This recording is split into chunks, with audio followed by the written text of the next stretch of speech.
Today's episode of UDSP is brought to you by WildStar.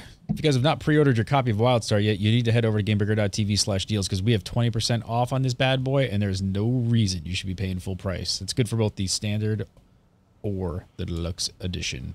Go check it out, GameBreaker.tv/deals.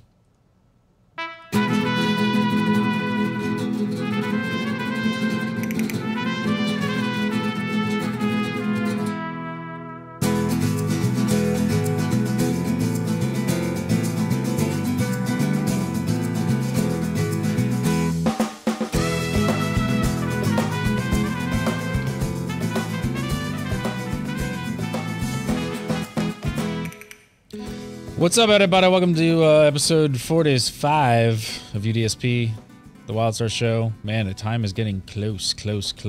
We're almost there. Holy crap. This is like, we're on a Saturday recording, which is odd, but we're going to talk a lot about raids today, obviously, because that's the new DevSpeak video, and holy crap, they look pretty freaking amazing. Joining me, as always, Mr. Farhan Siddiqui. How are you, dude? Can't hear you. Unmute. There you go. Still can't hear you. There he is. Yeah, great. You still can't hear me? Oh, okay. No, now you're good. Just getting all the kinks out at the beginning of the show. Now we're good to go. It's our first time, peeps. We're just new to this thing. We're just gonna figure this all out on the fly. Yeah.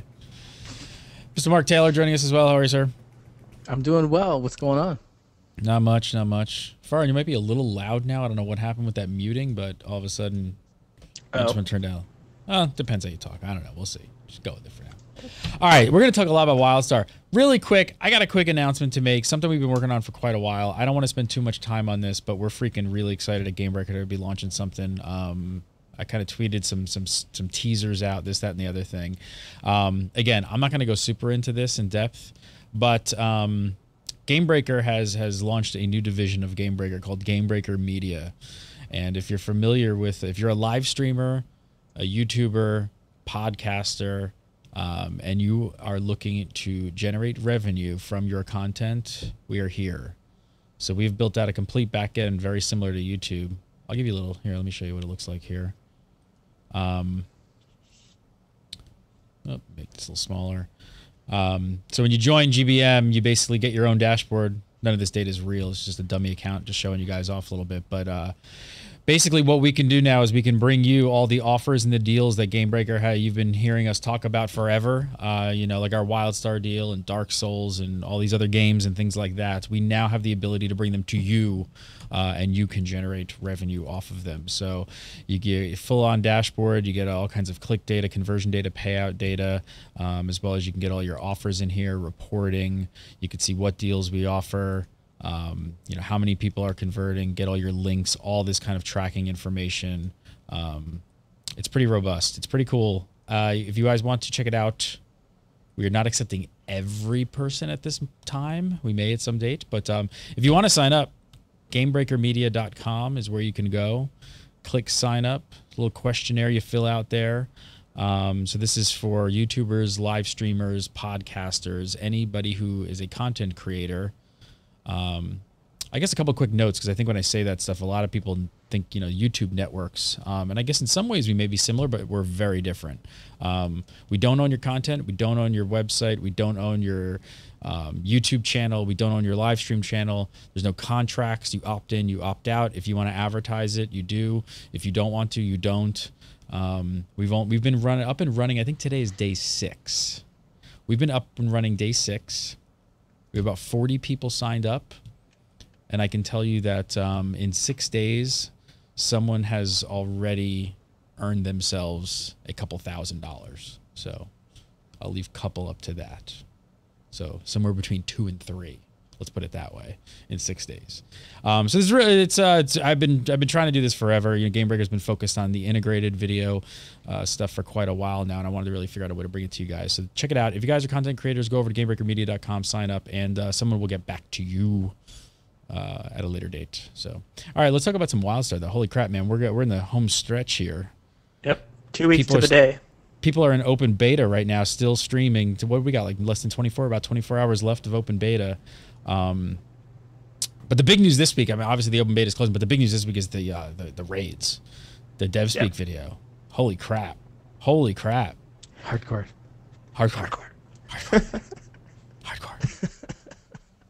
Yeah, if you guys haven't seen it, great video by the devs just showing off the WildStar raids. What do you guys think? I mean, they look ridiculously good.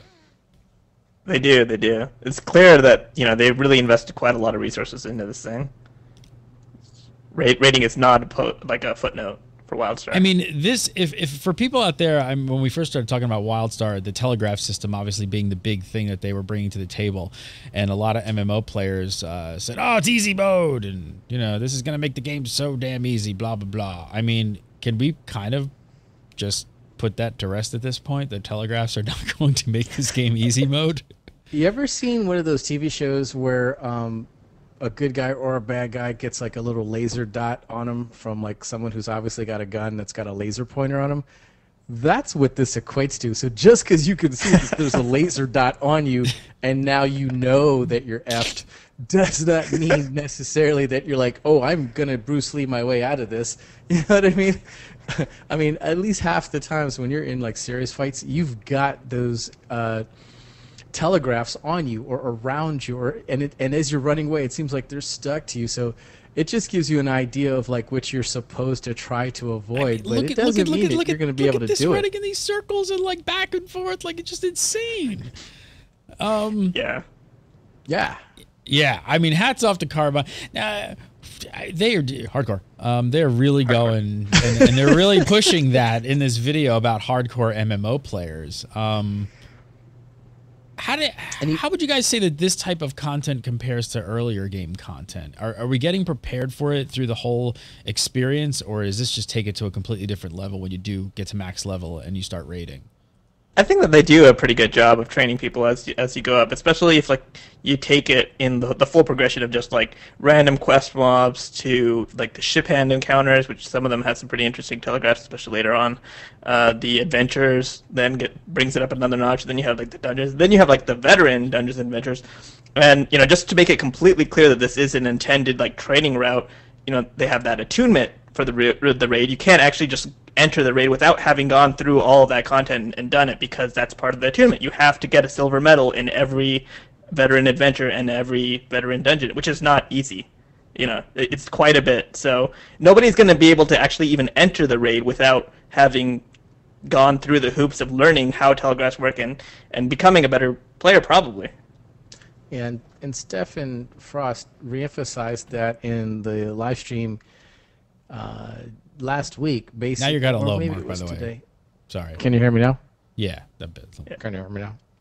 So long story short, basically Carbine re-emphasized that by saying, yeah, the stuff is hard. We designed it to be hard. And oh, by the way, we're not going to ratchet it down for the filthy casuals, right? for everybody else. I mean... So here's my... So I'm the filthy casual in the group, right? That is my question here. What do I do at endgame? What do I have? Like, well, you get the solo PvP, or it's not PvP, the PvP, or you have the solo endgame content, which is something that I was actually really, really happy with it, because that's something that's really been sort of in the background. They haven't really talked about a lot. But Pappy, in the big dev stream that they did, and even just in the different AMAs, they talked about how the main story content of the game, like if you I'm gonna make a World of Warcraft comparison because that's the demo that I played a lot. When you played through the Burning Crusade, like Illidan was there. When you played through Wrath of the Lich King, Arthas was there. Like you always were seeing the Lich King in the quest. That's not really the case quite so much in the raids. Like the raid story isn't the main story. It's more like along the same side. It's happening in parallel to the actual main plot of the game. The main plot of the game is done in the solo instances, so everyone gets to see the main story content in it because it's actually in those solo instances, so everyone gets to see the main content of the game. Now, the raiding content, obviously, if you want to see the fights, if you want to do those things, then you have to be a raider, or be satisfied with the fact that you have all that other content that is there for you. So that's just, they're firm about that. How do you guys feel about that right now? I mean, 40-man raids we're talking about, like hard. I mean, if you didn't see the video, they're kind of communicating that it's going to be hardcore. Hardcore. I gotta say, 40-man raids Super difficult. I mean, I know there's a lot of people out there that are super excited. Old school vanilla WoW peeps are really excited to be getting something that's going to be difficult again, which I think is awesome. But what do the other people like? Really do? Like, am I never going to see this stuff? You may not. You may just be stuck, if you want to call it stuck, to the 5-man dungeons, or if you're lucky enough to pug or to get into guild or group, to do the 20-mans. And that's okay if that's all you're able to do. I mean, they're taking a risk based on everything that they've said, everything I've heard, everything I've seen. They're taking a risk, and they are making a hardcore game for people who really want challenging content. And I got to be honest, to me, challenging and hard and satisfying are not necessarily all equal or congruent to each other. Sometimes it's just a pain. It's a bitch. It's a pain in the butt. It takes a while, but when you finally get it done, you do have this ridiculous nerd sense of accomplishment. And I think that they're just grabbing their short and curlies, and they're taking a financial and a risk, a financial risk and a social risk and a game risk to make that level of game. Because I think what they're trying to do is they're trying to draw out all of these guilds and groups of people that used to do all that hard, high-level content in WoW, in the 40-mans. Two things that I want to mention, because this came up in the Raids AMA when they were talking about, like, how are we going to, where's the content for the casuals, and what are they going to do? First of all, they said that there isn't, like, arbitrary or sort of, like, just time, blocks that are just going to completely block you off it. If you're not hardcore in the sense that you don't have X number of hours per week, you cannot possibly get into the content. They don't require you to do as the same level of consumable farming or grinding resist gear or doing that kind of stuff. They got rid of all that. It's mainly about the skill and getting through the content in a clear way. And the Telegraphs are good at that. The second thing is that what they said is that for the hardcore for the content, basically, the way that the Telegraphs work, it's such clear messaging that whenever you screw up, when you're going through the veteran dungeon, you're a regular, You know why when you screw up. Yeah, exactly. When you're doing a dungeon, and let's say you're not a hardcore player, right? You're just going through the motion, you want to do it. You know exactly what you did wrong, and so then you're able to go, and then you're like, yeah, I can do that, right? I can fix that. And so I guess what I'm more concerned with is, but I guess what I'm concerned with as well is just the amount of the 40-man. We brought this up a million times. Is the 40-man thing gonna really fly? And they've even said hey, if this 40-man thing doesn't really work out, we can adjust it, and we're going to, and things like that. I'm actually more worried about. It's not the skill level. It's actually more about the coordination of going back to trying to do 40-man raids, get that many people involved. And even though we have a big guild, it's even just about lifestyle. Can I dedicate, say that I'd be around for these hours? So it's more about just the coordination of being able to set aside time to do something like a 40-man raid. That is more of my concern. What am I going to do if I can't sort of do that and make that fit into my life? Go ahead. Okay, I think that it is a little bit disappointing that they didn't come up with some sort of level of guild management tools in the games, or guild finding tools, raid raid group finding, not raid looking for raid, but looking for raid group or something like that, just to help facilitate that kind of thing. But there is one thing that's sort of a silver line that I didn't really realize until just a couple of weeks ago, when this Cougar from Carbine started talking about the number of servers that they're going to have. Mm-hmm. I would actually expect low double digits at the most for the number of servers. We're going to have very few servers because the server capacity is so high. They can cram so many people onto a single server. They haven't given out firm numbers, but what they've said is that low for them is higher than many other MMOs full.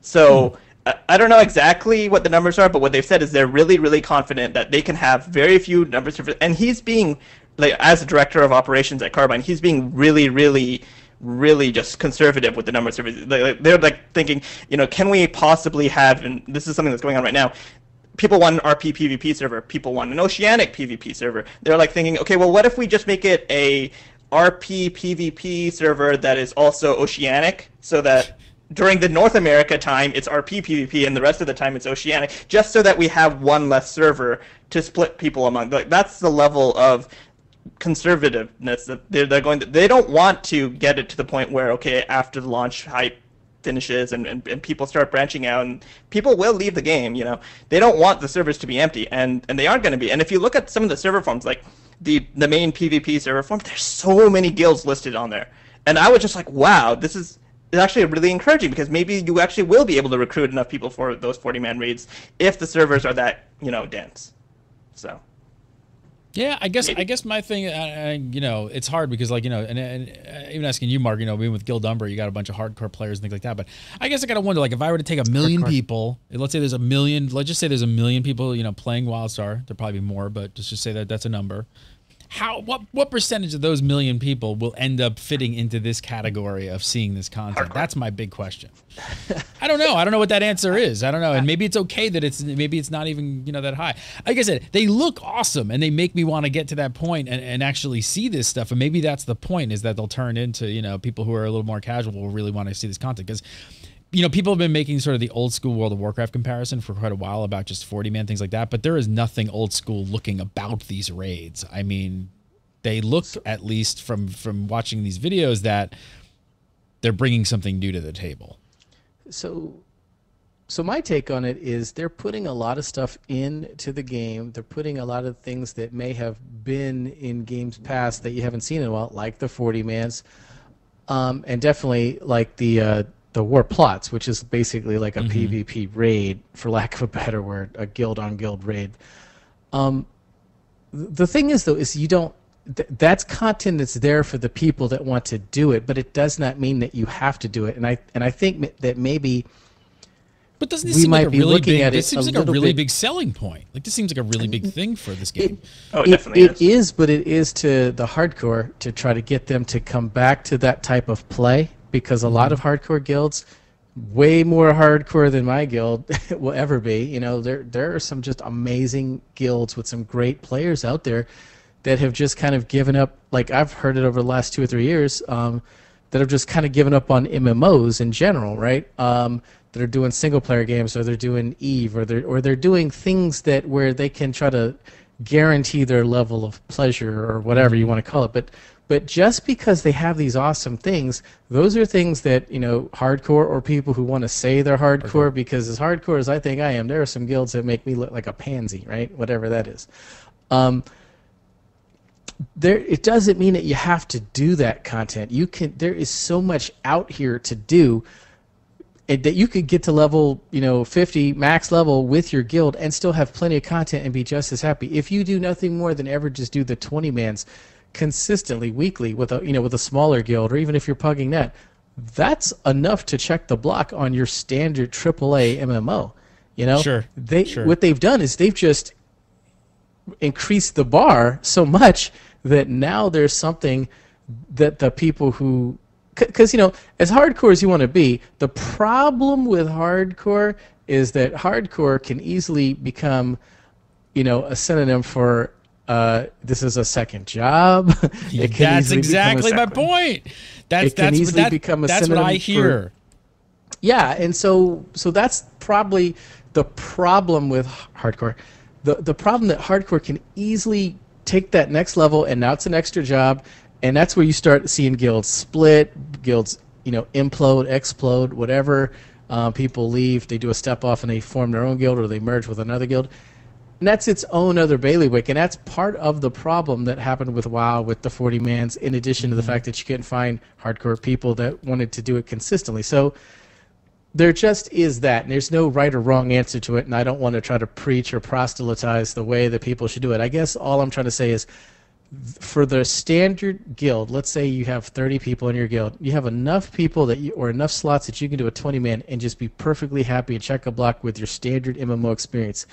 But if you have enough people, you can pug it, you can ally, or you can grow, you could do a 40-man, which is just another thing. Like, because let's just talk about Star Wars: The Old Republic real quick. They had the 16-man raids, you know. So let's not even talk about whether it was broken or it sucked or whatever, or the game. The fact is there was a bigger version of the raids, and they were different. And the reason why most guilds just didn't play at that level was just because, again, they just couldn't get. It was very challenging to get 16 people that could play those raids. So you're talking about being challenged to get 16 players. Now we're talking about 40. Now we're talking about 40. Point. Yeah.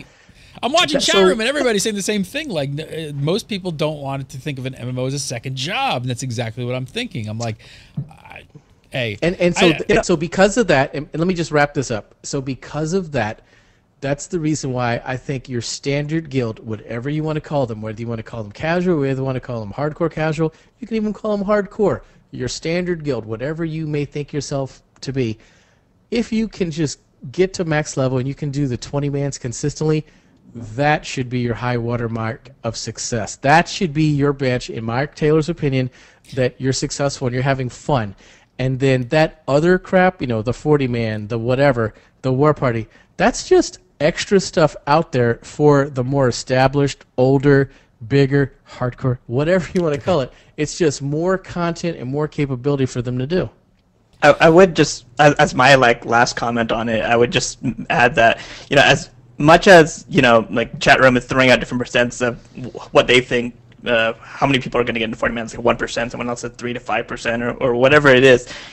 Carbine's being, again, really conservative with looking at it, because they haven't committed to the route of okay, we're definitely doing the third raid that's going to come out after launch. It's going to be a 40-man. We're going to go through it. They're not committing to it. They're going to look at it carefully. They're going to do it, and as much as they aren't going to admit defeat yet, before launch, they're not going to just right off the bat say no way 40-man, it's not going to work. They're going to try it. But they're still going to look at that. They're going to look at the data, and if it's not working out, if they aren't having as many people as what they want, whatever their internal metrics are, whatever satisfies them that okay, this is a worthwhile investment of our resources, then they'll think about okay, let's just move towards more of the 20-mans and shift some of the focus away from 40-man. So yeah.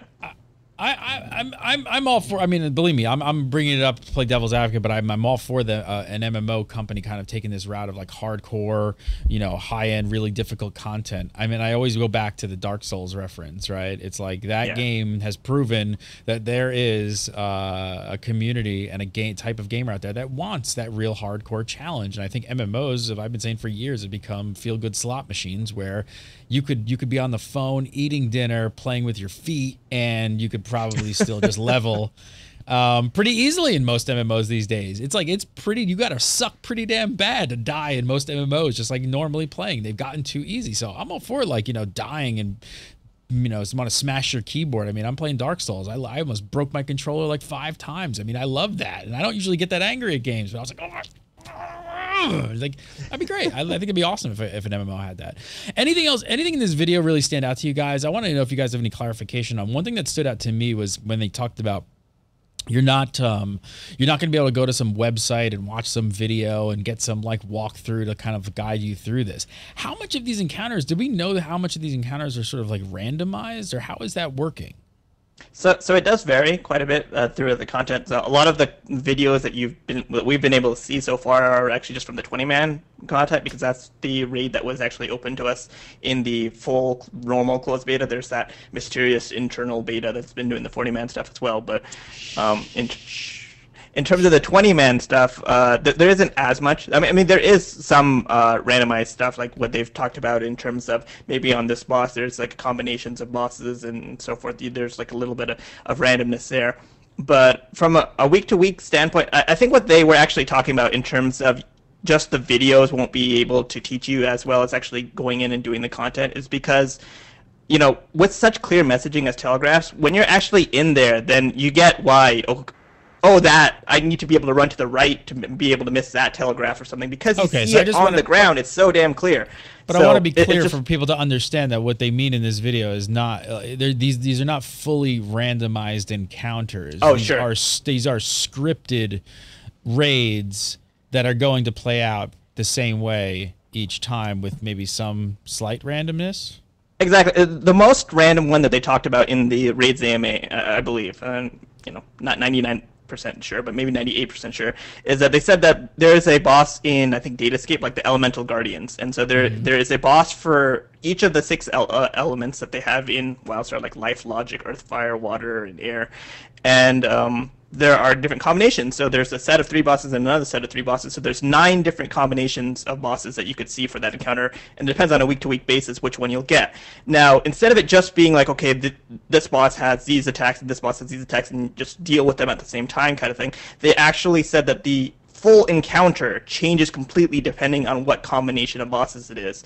So it's another level than just saying like, okay, we're just pulling 2 bosses, otherwise simple bosses, and just placing them in the same room, you have to fight them or something like that. So that is a level of randomness. That's what they said would probably be one of the most difficult fights for people to learn, because you spend a week learning that fight, you go to the next week, you have a different combination, you have to relearn it, kind of thing. You have to do that for every one of those 9 combinations, just in case they ever come up. That and the room, or some of the rooms, are bosses. Yeah, the environmental bosses, I think, is probably some of the most exciting content that I want to see, just because that's really creative. I mean, what other content have you seen that has environment, like the encounter is the room? Like I guess like what, chess event in World of Warcraft, like that is, like it's not like a hardcore kind of rated experience. It's like those are the easy rated encounters in other games. So I'm really excited to see what they come up with. So really, to wrap up this section, I want to keep talking about raids, but we're coming up on the tail end of open beta here. Really quick, what are your thoughts just on the state of the game right now? Because we're in the home stretch. I mean, this is it, right? Like, open beta closes from recording this tomorrow Sunday. Tomorrow night's done, and then we don't see this back until pre-order head starts, correct? Yeah. I mean, I have not ever since, even when I was in closed beta, seen a ton of bugs like you see in most MMOs. So it's been fairly bug-free. I mean, the things that I am seeing bugs in are, a couple of reporting, boxes that'll show up and give you statistics on how you did, maybe like in a match of PvP or something. So those are things that I'm assuming are fairly academic to fix. But I just haven't seen any game-breaking things. What about fun factor, though? Forget about bugs. What about fun factor right now?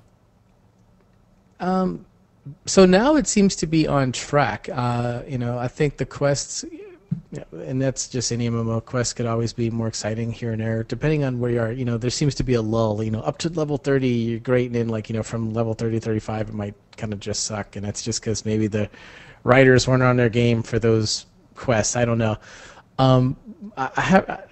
It was a problem really big, like this time, I don't know, 6 months ago. The quests were really, kill 10 rats, kill 5 rats, that kind of thing. They seem to kind of have changed that a bit. So it seems like it's in a good position, marching towards launch. I don't see anything that's like game breaking at this point, right? Game breaker. The number one thing that I've seen from people who are like giving their experiences as they've been going through open beta is that whenever they get to level 20 and they do that dungeon, they are just like, oh my god, like the whole game just suddenly got way, way better.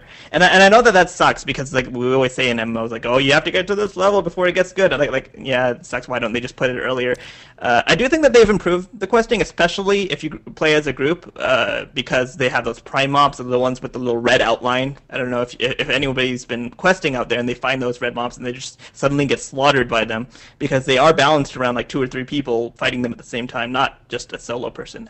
And I was a little bit egotistical to being like, yeah, I can solo that. I'm a good WildStar player.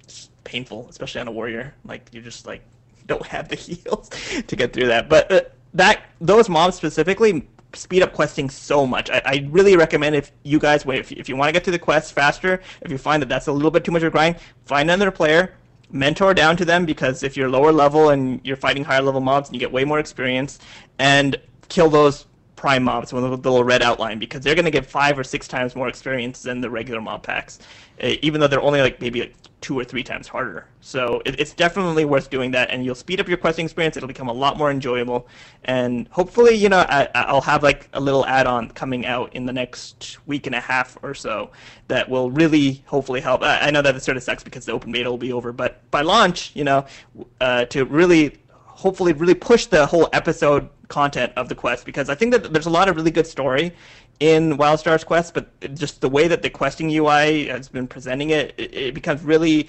hard to tell what is a task quest, what is a world story quest, what is a zone story quest, what is other kind of things. So I think it's like a little add-on that'll hopefully try to fix some of that stuff and make it a lot more presentable, that this is a chunk of content, experience it, read these quests, and don't really worry so much about some of those task quests or whatever the other kind of stuff. Oh, that sounds like a really cool add-on. I can't wait to check that out. 'Cause that's something I think I'd be super interested in that, because that's something I'm actually struggling with a little bit in WildStar is I like story, and I actually like paying attention to that, like feeling a part of what's going on, and I'm missing that a little bit. So that's great. I can't wait to check that out. So let us all know when that happens. It's not going to come out until like we're all level 50 though in Guild Arbor. Then you guys can have it after that. Well, it'd speed up your level. Like, in fact, it'd slow it down because you actually get to experience the content. So you won't be interested, Mark. You guys will get it in June. I want to talk about this Gaffney on Reddit. Mark, turn yourself up. You're a little low again. I'm going to talk about this Gaffney test. Reddit. Really long stuff, a bunch of stuff coming up. First, actually, I want to tell you guys about, just take a quick second to tell you about Audible. If you guys have not checked out Audible, I want to hook you guys up with a free 30-day trial and a free audiobook just by going to audible.com/GameBreaker. I think a lot of you out there are probably coming from the old World of Warcraft, even though you're getting ready for the WildStar. And one thing you can't deny is that the World of Warcraft books are pretty damn awesome. And War Crimes was just released, I guess like maybe 2 weeks ago or so. And it's already available. It was available day one on Audible as an audio book as well. So everybody getting ready for Warlords of Draenor. Even if you're not, you should check it out. Let's take a little listen. It looks too peaceful and beautiful to be the prison of someone so horrible, Lady Jaina Proudmoore mused as she approached the Temple of the White Tiger. She, the Blue Dragon Calicos, Ranger General Verisa Windrunner, and King Varian Wrin rode in a cart drawn by a steady-footed yak, whose fluffy fur indicated the beast had been freshly bathed. In acknowledgement of the honored status of the passengers, the cart had been upholstered with silk cushions in vibrant shades, though the travelers did bounce a bit when a wheel hit a rut. "Better than he deserves," said Verisa. She fixed her gaze on Varian. "You should not have stopped Goel from killing him, Your Majesty. There is no other justice for that monster than death, and even that is more merciful than what he has done." Check it out today. Just go over to audible.com/GameBreaker. Sign up. Use that URL. You can support GameBreaker by supporting our sponsors, Audible. Just make sure you use that audible.com/GameBreaker. And you could pick up World of Warcraft War Crimes free as part of this offer. So you're going to get a free 30 days and a free audiobook. You just download the app, put it on your iPhone or your Android or your Kindle Fire, whatever you got. They got apps for all the devices. And start listening to World of Warcraft War Crimes or one of the other many thousands of books they have on Audible. All right, so next up, Jeremy Gaffney had a really long Ask Me Anything on Reddit. Holy crap. Kept going till like midnight. Yeah, it was really long. So let's just go over some of these really quick. The early game came up quite a bit. We've talked a little bit about it in this show. Jeremy's point of view is that the tutorials work really well if you're new to MMOs. I think that's probably definitely very true. We're just kind of... We get kind of bored with them because we're just like, oh my god, I've done this for years. Stop, leave me alone. But what we always wanted was can we skip them? I think we take that stuff for granted. Like people coming into an MMO and never playing it. I remember I taught somebody how to play an MMO about 2 years ago who had never touched one, and it was amazing sitting next to them. And you're like, wow, there is a lot going on in these games that people are just like, they're just like, oh my god, there's so many systems and this, and there's crafting, and there's auction houses, and they're like, oh my god. So I think we take it for granted. So they're pretty complicated. We're just used to them.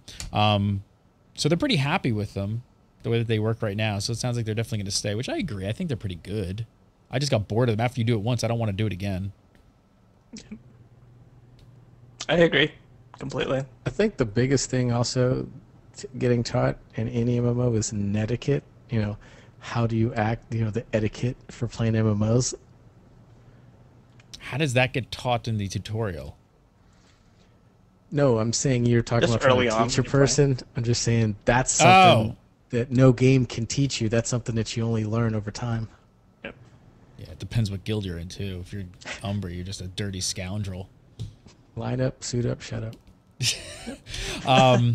So this was something you mentioned this before. I mean, Jeremy actually made a comment and said from his point of view that the game really kicks in around level 15 to 20 when you have lots of abilities and stuff to play with. And you just mentioned that happens. Again, is there concern that some players might not get that far because it doesn't kick in till that far? Or do you really need 15 to 20 levels to kind of really feel and experience what the game has to offer? I think a large chunk of it is that what I've experienced a lot when I'm talking to people who have been playing WildStar is that when they might play like 2 or 3 even classes all the way up to like around 15, and they're still like really like, oh, I don't really feel WildStar is my thing, and then they try like the 4th one or something, like maybe they just got unlucky and they didn't find the class that was for them until a while into it, and then they're like, oh, okay, it makes sense, it clicks, it's like it starts to get good. And that's a little bit disappointing because it actually takes quite a while to get up to like 15 or 20, especially if you're new to the game. So yeah, a large part of that is that, you know, as you're leveling up, you're building up more slots on your limited action set. The very first attack you always get is like going to be introducing you to Telegraphs, right? It's just a basic attack. The second one introduces you to your resource. It's a consumer always for every single class that consumes it. And the third one is always an interrupt so that you can learn that, you know, okay, the red stuff is hitting you. Let me interrupt the mob that's doing the red stuff and get a bonus for doing that. That's like the idea of like the first, I don't know, hour or so of the game for someone who's new to the thing. And that's really simple, and it's exactly the same for every class, so it doesn't seem like it's going to be that different. But, you know, once you get around to like 15 or 20, once you start getting some of those tier points in, you start doing some of the stuff. I think especially 25. 20 is really nice because you get to the dungeons and you get the really good content. 25 is when all the classes suddenly start to branch out because you get those major tiers where you can really customize your abilities and you can start to be like, okay, I got this ability that suddenly does this cool new thing and it plays differently. And the reason why it's really good is because it separates them out from the other classes. Because while there's a lot of the same kinds of abilities for every single class, the ability major tiers start to really differentiate them and what they can possibly do. So it is a little bit slow, but I don't know how they can really branch it out much quicker. Because if they just give you more buttons, then those poor new MMO players are like, oh my god, I got so many buttons, and what am I doing? And yeah, it starts to get to be way too much. So. That's really noticeable in PvP too, yeah, because they do brackets. So for example, like the second bracket's like 15 to 29, so I've got like a level 18 stalker, and you know you got the same couple of attacks, but you'll go up against other stalkers that'll be doing what looks to be the exact, you know, like number 2 button attack, but they've feeded it out so that now it'll bleed or stun you or root you. And so you'll go up against a guy who is like really level 28. You're level 18, but you're in that bracket, so you get bolstered up. However, the bolster does not accommodate for the fact that he's got like way more abilities than you, and you'll just get stomped, and you'll be like, "Whoa, what happened?" And like, how am I getting defeated by that? And so that takes you a couple minutes, you know, to kind of think about on how, as things progress, how you're going to be able to feed out an attack or a defense, and that's the cool part. So I mean, to some degree, it might be off-putting to either a new or, you know, a not very experienced MMO player, but for the people, you know, like us, you know, the people in this channel that have been playing for years, they're going to really appreciate this kind of MMO. And so, without sounding sanctimonious, this is an MMO, I don't think, for necessarily the beginners. I know it's a AAA and they want to, you know, get the money and the exposure to everybody, but from the heart and soul, from everything I've seen, it's a labor of love that's really been the MMO that experienced MMO players have been looking for a long time. So, you know, there is that risk, right? There is that risk. Like Kennedy brings up in chat, he's saying 1 to 20 made me not like PvE questing, and I think that's like the case for a lot of people who are those experienced MMO players, because it feels too simple. You have like all this stuff that's going on, and it's sort of like a trudging thing because they need to make it actually accessible for the new players. Because imagine like you're new to an MMO, and then you have like all the systems of an MMO, and then you also have to start aiming your damn shots and doing everything else in the middle of it, and it's actually hard, and you'll actually die most likely several times doing all this kind of stuff. So. Yeah, they have to do it slow, but then for some of those other players, you know, I can't stress enough, get into a group, start doing those quests in a group, and kill those red mobs. I know that there aren't that many of those red mobs until you get to, I think, level 10 or so. When you finally get past the first zone or the second zone on the planet, then those red mobs start fighting up. You can fight them. They're much harder. But if you're doing it in a group, you can actually kill them. You can time your interrupts. You can do all that kind of stuff. And you get that gameplay that's in some of the dungeons, some of the hard gameplay of needing to line up your interrupts to interrupt a telegraph, doing all that stuff. You can actually do it at like level 13, level 12 kind of thing. So you know, it's okay. And yeah, you know, like if you're actually into PvP, level 6, just start queuing up. You'll level up really quickly in those first early levels, and then you'll get to the part where the questing actually gets a little bit better when you get to run to like 15, 20. A few other points of interest that came out of the AMA. So Carbine are actually going to be adding more powerful monsters across all the levels and areas, so that's something that they're aware of. They're going to let you skip the tutorial completely. I don't know if it was confirmed. You might have to run through it once, but after that, I believe you can skip it. I don't know if they're going to let you skip it right off the bat. And then some of the other stuff like a sell all junk button, little quality of life thing that'll be coming, and of course an authenticator for your phone, things like that, which is always much needed. Let's talk quickly before we wrap up about the name and guild registration. That went live this week. Was a little bit of a debacle. It's still available until the 23rd of this month. Just so you know, if you've pre-ordered WildStar, you can go and register your name. Hopefully somebody didn't take your name just yet, but you can secure your name, your character name, and your guild name. It's on a first-come, first-served basis. Did everybody here get their name in? Took me quite a few hours, but I was able to secure my name. I figured out what was wrong with the UI pretty quickly, so I was able to just like change the HTML so I could keep clicking on the button after the first attempt, and then I got it like around like 1:10 p.m. Yeah, so I was like, I was happy with it, but I understand that everyone else was just like hammering at their servers for hours and hours and hours, and it's just like some really, really basic, simple little things that they could have changed in the way that the UI was laid out, like giving you an error message when you click and it didn't work. That would have been useful. You know, like when you click the button and it gives you an error message, then maybe let you click it again without having to reload the page. That would also be really handy. So yeah, but Yeah. they got it fixed by like around like midway through the afternoon. They got some of that stuff into the actual base UI. I mean, does I was anyone thinking- here, does anyone here when it comes to MMOs not expect just in general some things to pop up like this? Like, I don't know, this always happens. Not name registration stuff, but hammering websites, taking things down, just, authentication things not working perfectly the first time. I'd rather they work this stuff out now and be ready for launch than anything. I personally thought it was a soft test of the login servers, to be honest, because it's a pretty similar kind of application. So I think they were trying to check their load balancers. Maybe I'm wrong, but they were just trying to see what kind of load they're going to get. And I think that was part of what this was for. I actually had to get Unindel to help me hack the HTML code to have separate buttons on my screens so I could actually get a user feedback loop. Click. I got double question marks. Did I get my name or not? What the hell is this? I see no countdown. And with tweaking the HTML on the page, I was able to have another button pop up and just hit that until it would error out and tell me, yep, you got your name, or no, you don't. So I wish I knew that. I just sat there for like hours trying to get in, and then finally, I think it took me about 12 hours. I finally got in later in the day when things got fixed. So I was sending hate mail.